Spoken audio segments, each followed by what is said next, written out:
Lerai keributan di Grobogan, Babinsa malah dikeroyok tamu hajatan. Viral video Babinsa di Grobogan dikeroyok warga saat melerai keributan di sebuah hajatan. Terlihat Babinsa Koramil 01 Purwodadi, Koptus Yoko terjatuh dan diserang warga. Kini para pelaku langsung diamankan petugas. Babinsa Koramil 01 Purwodadi, Koptus Yoko dikeroyok saat melerai keributan di hajatan pernikahan salah seorang warga di Desa Ngembak, Kecamatan Purwodadi, Kabupaten Grobogan, Jawa Tengah.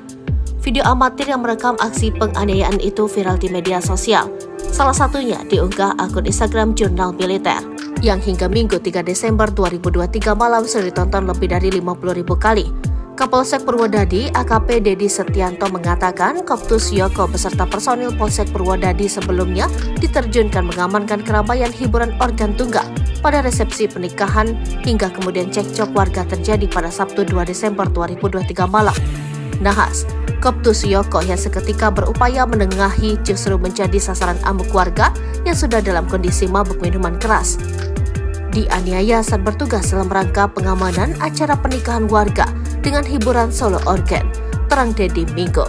Menurut Dedi, menjelang rampung pentas organ tunggal sekitar pukul 22 mendadak situasi berlangsung ricuh antar tamu. Koptus Yoko saat itu pun langsung menarik keluar seorang biang kerok dengan maksud meredam pertikaian. Dalam video berdurasi 23 detik yang beredar luas, Koptus Yoko yang mengenakan seragam dinas loreng posisinya terjatuh di tengah kerusuhan. Koptus Yoko lantas dipukul hingga ditendang oleh beberapa orang pria di sana. Namun dengan sigap Koptus Yoko kembali berdiri dan menguasai keadaan.